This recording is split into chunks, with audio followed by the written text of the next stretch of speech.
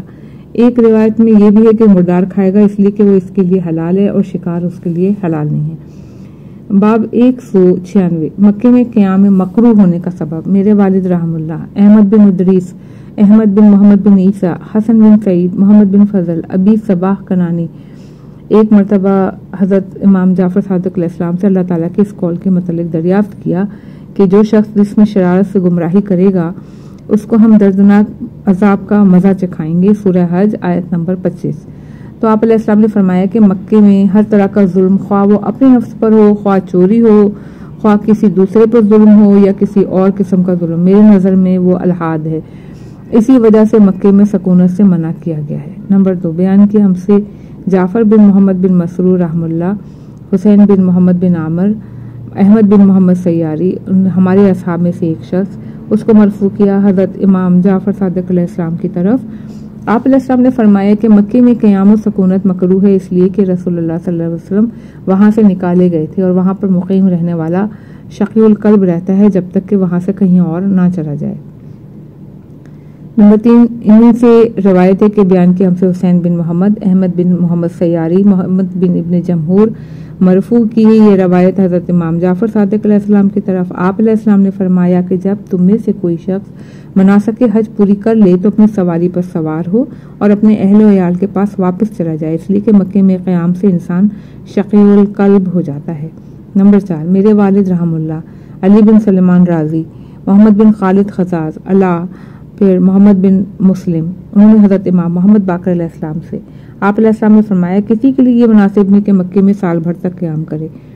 راوی کا بیان ہے کہ میں نے عرض کیا پھر وہ کیا کرے؟ آپ نے فرمایا کہیں اور چلا جائے، کسی کے لیے مناسب نہیں کہ اپنے گھر کی دیوار خانہ کعبہ کی دیوار سے اونچی بنائے۔ باب 197 وہ سبب جس کی بنا پر مسجد حرام میں اپنے گھٹنے باندھ کر بیٹھنا مکروہ ہے۔ نمبر 1 میرے والد رحم اللہ، پھر سعد بن عبداللہ، احمد بن یحییٰ، حماد بن عثمان، ان کا بیان ہے کہ میں نے حضرت امام جعفر صادق علیہ السلام کو دیکھا کہ وہ احرام باندھے ہوئے شخص کے لیے گھٹنے باندھ کر بیٹھنا مکروہ سمجھتے تھے۔ فرمایا کہ خانہ کعبہ کی تعظیم و احترام کی بنا پر مسجد احرام میں گھٹنے باندھ کر بیٹھنا مکروہ ہے۔ باب 198 وہ سبب جس کی بنا پر حج میں پیادہ چلنے سے افضل سواری پر چلنا ہے۔ صفحہ نمبر 471 میرے والد رحم اللہ نے فرمایا کہ بیان کی ہم سے علی بن ابراہیم، انہوں نے اپنے والد ابن امیر رفاع بن موسیٰ نحاس، پھر انہوں نے حضرت امام جعفر صادق علیہ السلام سے روایت کی۔ علی راوی کا بیان ہے کہ مرتبہ آپ علیہ السلام سے دریافت کیا گیا کہ حج میں پیدل چلنا بہتر ہے یا سواری پر؟ آپ نے فرمایا سواری پر، اس لیے کہ رسول اللہ نے سواری پر حج کیا تھا۔ خبر دی مجھے علی بن حاتم نے، انہوں نے ان سے حسن بن علی بن زیار، انہوں نے اپنے والد، پھر ابن ابی عمیر،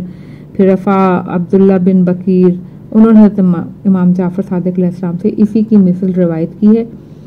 نمبر 3 اور انہیں یعنی علی بن حاتم سے روایت ہے، انہوں نے محمد بن حمدان، عبداللہ بن احمد ابن ابی عمیر، رفاع بن موسیٰ نخاس سے اسی مثل کی روایت کی ہے۔ نمبر 4 انہی سے یعنی علی بن حاتم سے روایت ہے، بیان کیا ان سے محمد بن حمدان کوفی، ان سے حسن بن محمد سماع، صفوان بن یحییٰ، سیف تمار۔ راوی کا بیان ہے کہ ایک مرتبہ میں نے حضرت امام جعفر صادق علیہ السلام سے عرض کیا کہ ہم لوگ پیدل حج کرتے ہیں مگر آپ کی طرف سے ہم تک ایک بات پہنچی ہے، آپ کی کیا رائے ہے؟ پیدل بھی حج کرتے ہیں؟ آپ نے فرمایا کہ پیدل بھی حج کرتے ہیں اور سواری پر بھی۔ میں نے عرض کیا یہ سوال نہیں ہے میرا۔ آپ نے فرمایا کیا پوچھنا چاہتے ہو؟ میں نے عرض کیا آپ کے نزدیک پسندیدہ امر کیا ہے جس پر آپ عمل کرنا چاہتے ہیں؟ آپ نے فرمایا سواری پر میرے نزدیک بہتر ہے کیونکہ اس میں تم لوگوں کے اندر عبادت اور دعا کی طاقت زیادہ رہے گی۔ نمبر 5 بیان کیا ہم سے علی بن احمد رحم اللہ، ان سے احمد بن ابی عبداللہ کوفی، سہل بن زیاد، احمد بن محمد بن ابی نصر، علی بن ابی حمزہ، ابی بصیر، ان کا بیان ہے کہ ایک مرتبہ میں نے حضرت امام جعفر صادق علیہ السلام سے دریافت کیا کہ حج میں پیدل چلنا بہتر ہے یا سواری پر؟ آپ علیہ السلام نے فرمایا اگر آدمی محتاج ہے تو پیدل چلے تاکہ خرچ کم ہو، مگر